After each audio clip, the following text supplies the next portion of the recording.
नमस्कार मित्रहो. हिंदू संस्कृतीमध्ये, हिंदू मान्यतेमध्ये सर्वात प्रमुख असा समजला जाणारा ग्रंथ महाकाव्य म्हणजे रामायण. आजपर्यंत रामायणाची सर्व कथा सर्व लहानापासून थोरांना माहीत आहे. रामाचे व लक्ष्मणाचे गुण गाऊन त्यांच्या विचाराचे आचरण करावे असे नेहमी सांगितले जाते. परंतु प्रभू श्री रामचंद्रांनी लंकेवरती विजय संपादन केला. त्यानंतर काही वर्ष प्रभू श्री रामचंद्रांनी अयोध्येवरती राज्य केलं. त्या ठिकाणी रामराज्याचा पाया रोवला. परंतु त्यांचा अवतार कार्य कशा पद्धतीने समाप्त झालं याबद्दल मात्र कोणीच सांगत नाही, अथवा बहुतेक जणांना प्रभू श्री रामचंद्राचं अवतार कार्य कशा पद्धतीने संपुष्टात आलं याबद्दल माहितीच नसते. तर आज आपण पाहणार आहोत की भारतामधल्या या एकवचनी एकपत्नी असणाऱ्या राजाचं अवतार कार्य कशा पद्धतीने संपलं. लवकुश राज्यकारभार सांभाळण्यासाठी सक्षम होईपर्यंत काही वर्षे रामाने राज्य केले.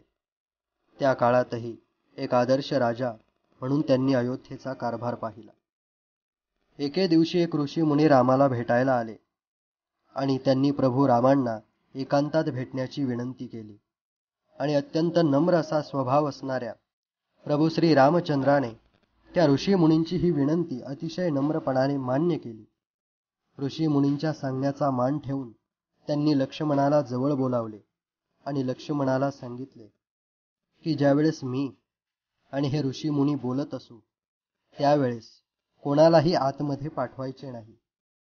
कुणी जर आतमध्ये आला तर लक्षात ठेव, याची सर्व जबाबदारी तुझी आहे. तू स्वतः त्या द्वारावरती उभा राहून लक्ष ठेव.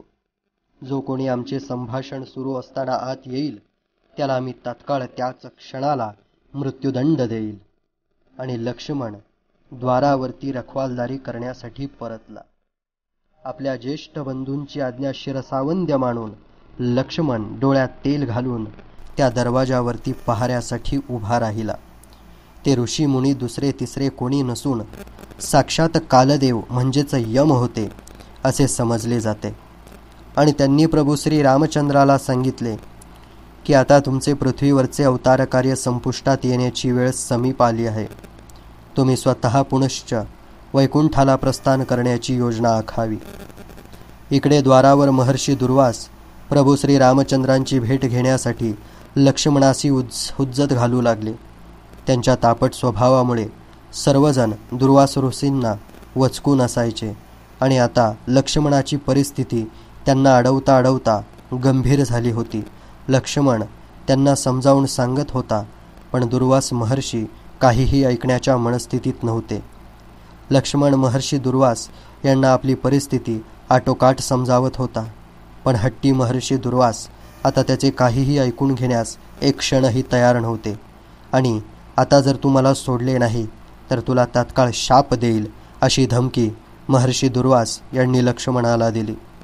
लक्ष्मणाला जाणीव होती की महर्षी दुर्वास जर आत गेले तर प्रभू श्री रामचंद्र त्यांना तात्काळ त्याच क्षणी मृत्युदंड देतील.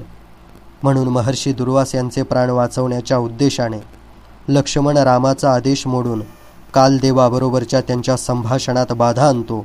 त्यांचं संभाषण अर्धवट राहतं आणि लक्ष्मणाच्या या कृतीमुळे कालदेव क्रोधित होतात आणि रामाला आपला शब्द पाळायला सांगतात.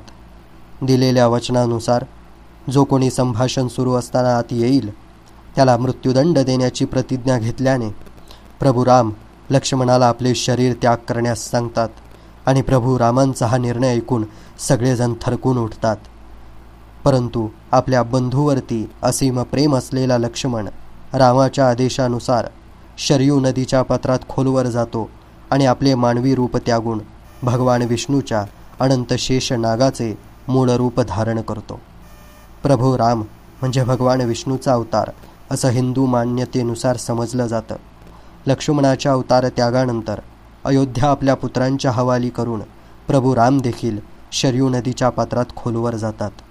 स्वतःचे मानवी रूप त्यागून मूळ भगवान विष्णूचे रूप धारण करतात आणि आपल्या अनंत शेष नागावरती जाऊन पहुडतात. तर मित्रांनो, ही होती प्रभू श्री रामचंद्र आणि लक्ष्मण यांचे अवतार कार्य संपवण्याची पद्धती.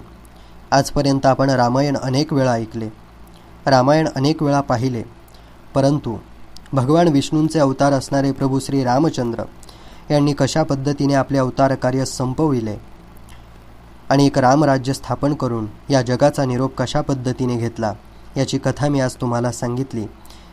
तुमचे सहकार्य असेच राहू द्या. चॅनलला सबस्क्राईब करा, शेअर करा आणि तुमचा अनमोल असे सहकार्य शेवटपर्यंत सोबत असू द्या.